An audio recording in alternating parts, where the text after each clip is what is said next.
6-7 বছর হবে।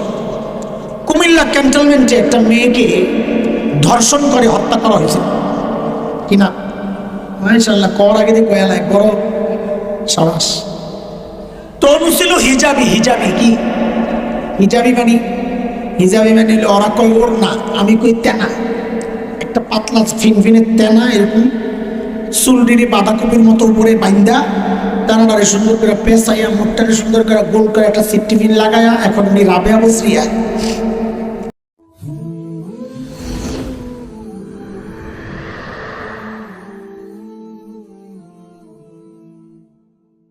আরেকটা গুনাহ, যে গুনার মধ্যে এই সমাজের অধিকাংশ পর্দানশীল নারী, বেপর্দায় যারা চলে তাদের কথা বলছি না, পর্দানশীল নারী জড়িত। আজীব কথা, পর্দানশীল নারী জড়িত সেই গুনাহ কি? পর্দার যে আয়াত আছে কোরআনে সূরা নূর 18 নম্বর পারা 30 নম্বর আয়াত হচ্ছে পুরুষের পর্দা সম্পর্কে, 31 নম্বর আয়াত হচ্ছে নারীদের পর্দা সম্পর্কে। নারীদের পর্দার কথা বলতে গিয়ে আল্লাহ ছোট্ট একটা বাক্য বলেছেন, ওইটাই যেন পর্দার মূল বিষয়। আল্লাহ বলেন ওয়ালা ইউদ্দিনা যিনাতাহুন্না, মেয়েরা যেন তাদের সৌন্দর্য প্রকাশ না করে। এটা হচ্ছে পর্দার মূল পয়েন্ট, মেয়েরা যেন তাদের সৌন্দর্য প্রকাশ না করে। কাজে কেউ যদি ছালার চট গায়ে দিয়া নিজের সৌন্দর্য গোপন করে তো ইসলাম বলবে সে শরিয়া অনুযায়ী পর্দা করেছে। কেউ যদি নিজের ঘরের কাঁথাটা মুড়ো দিয়া নিজের সৌন্দর্য গোপন করে তো ইসলাম বলবে সে শরিয়া অনুযায়ী পর্দা করেছে। আপনারা যেই চাটাই আর হোগলার মধ্যে বসে আছেন, কোনো বোন যদি এই হোগলাটারে জড়াইয়া নিজের সৌন্দর্য গোপন করে তো ইসলাম বলবে সে শরিয়া অনুযায়ী পর্দা করেছে। কিন্তু কোনো নারী যদি এমন টাইট ফিট বোরকা, ঝিকঝাক বোরকা, রং বেরঙের বোরকা, ডিজাইনওয়ালা বোরকা, পুঁথি লাগানোর বোরকা, এইরকম বোরকা পরে যদি পর্দা করে তো ইসলামী শরিয়া বলবে সে শরিয়া অনুযায়ী পর্দা করে নাই। কারণ পর্দার মূল বিষয় হচ্ছে সৌন্দর্য গোপন করা। এই সমাজের অধিকাংশ নারী যেই পর্দা করে, যেই বোরকা পরে, ওই বোরকা দিয়া সৌন্দর্য গোপন হয় না, বরং সৌন্দর্য আরো প্রকাশ পায়। অধিকাংশ নারী এই বোরকায় গুনায় জড়িত। আপনি দেখেন যুবকদের মনে থাকার কথা, কয়েক বছর আগে, মেবি 6-7 বছর হবে, কুমিল্লা ক্যান্টনমেন্টে একটা মেয়েকে ধর্ষণ করে হত্যা করা হয়েছে কিনা মাশাআল্লাহ কর আগে দিয়ে কয়ালা বড় সাবাস। তনু ছিল হিজাবি। হিজাবি কি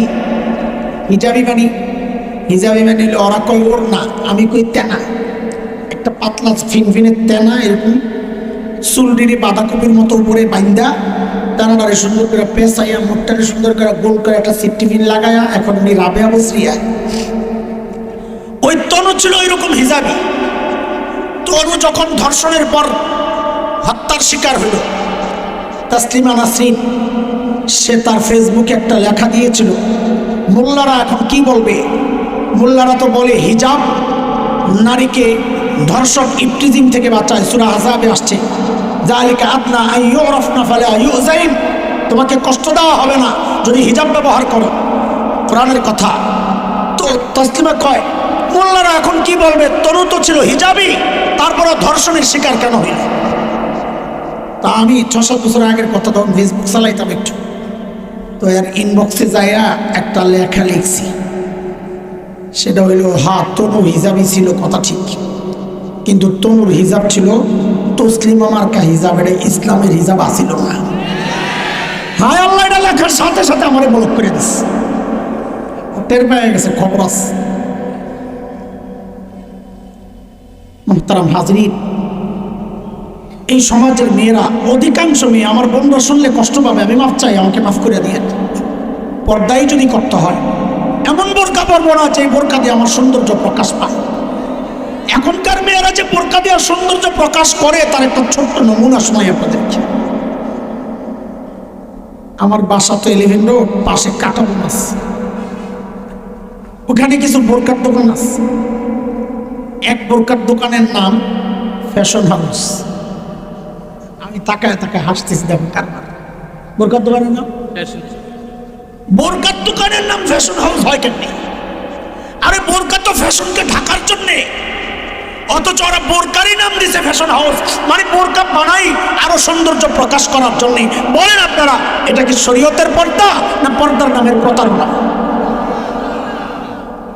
এই সমাজের অধিকাংশ পর্দানশীল নারী এই গুণটার মধ্যে